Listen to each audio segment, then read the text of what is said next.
कहने को तो हम 21वीं सदी में रहते हैं, लेकिन अफसोस हमारी सोच आज भी पिछड़ी है। जहां दुनिया कास्ट डिस्क्रिमिनेशन जैसी चीज़ों को सिस्टम से निकाल के आगे बढ़ रही है, हम आज भी उसी में उलझे हैं। Hey everyone, welcome back. आज हम पढ़ेंगे इंडियन कॉन्स्टिट्यूशन का article 17, abolition of untouchability. Untouchability caste system का एक प्रोडक्ट है। ये एक ऐसी प्रैक्टिस है जहां एक कास्ट का इंसान दूसरे कास्ट के इंसान को नीचा समझता है। अफसोस के साथ कहना पड़ता है, इंडिया जैसी डेवलपिंग कंट्री में आज भी untouchability rural as well as urban India में प्रैक्टिस की जाती है।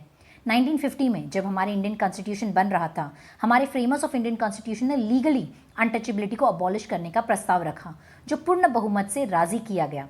डॉक्टर भीमराव अंबेडकर एंड महात्मा गांधी जैसे प्रोमिनेंट लीडर्स अनटचेबिलिटी को जड़ से निकालने की खूब कोशिश करते रहे, लेकिन अफसोस इतने साल के बाद भी ये कॉन्सेप्ट आज भी प्रिवेलेंट है। Article 17 talks about two things. Number 1, untouchability is abolished, मतलब अनटचेबिलिटी को पूरी तरह से लॉ ने निकाल दिया है और ऐसी कोई भी प्रैक्टिस टोटली फॉरबिडेड है। And number 2, untouchability is an offence, यानी अनटचेबिलिटी प्रैक्टिस करना कानूनी जुर्म है इंडियन लॉ के तहत, एंड इसके लिए आपको सजा हो सकती है। अब सवाल यह है कि अनटचेबिलिटी का डेफिनेशन क्या है। इंडियन कॉन्स्टिट्यूशन में ये वर्ड डिफाइन नहीं किया गया है। तो क्या अगर किसी को वायरल बीमारी हो गई है और उसको अगर दूसरों से दूर रखा जा रहा है, तो क्या ये अनटचेबिलिटी मानी जाएगी? नहीं। सुप्रीम कोर्ट ने अलग अलग केसेस में अनटचेबिलिटी के कॉन्सेप्ट पे रोशनी डालते हुए ये कहा कि ये अनटचेबिलिटी इंडियन कॉन्स्टिट्यूशन में सिंगल इन्वर्टेड कॉमा के अंदर लिखा गया है, तो ये वर्ड को लिटरल या ग्रामेटिकल सेंस में पढ़ा न जाए। Now let us understand article 17 में अनटचेबिलिटी किसे कहा जाएगा।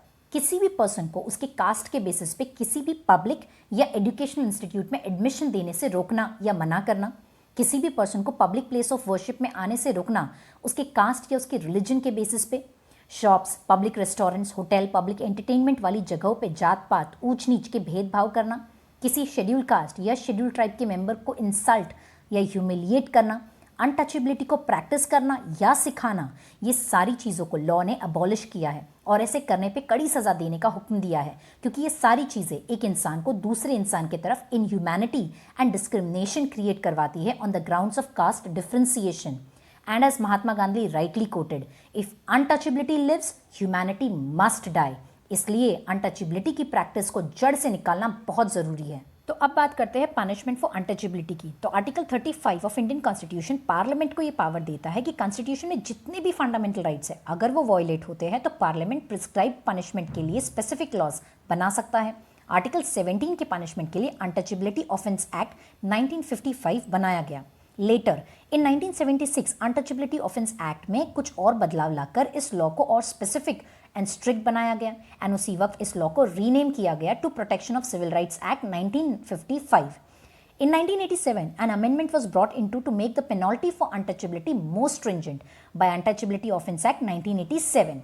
Further, in 1989, पार्लियामेंट ने schedule caste and schedule tribe को अनटचेबिलिटी से प्रिवेंट एंड प्रोटेक्ट करने के लिए एक specific law, schedule caste and schedule tribe prevention of atrocities act 1989 introduce किया।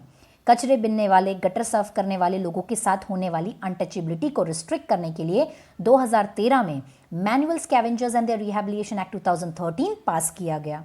Let's understand one landmark case under article 17, state of Karnataka versus Appa Bala Ingale. ये पहला untouchability का केस सुप्रीम कोर्ट तक पहुंचा था। ये केस में हरिजन कम्युनिटी वालों को नीचा समझा जाता था एंड उन्हें बंदूकों से डराया जाता।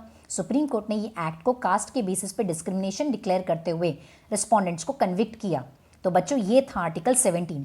आई विश एंड आई प्रे कि कास्ट डिस्क्रिमिनेशन जैसा बैरियर हमारे देश से हमेशा के लिए निकल जाए, and rather having caste discrimination, let's join our hands and become one nation. जय हिंद।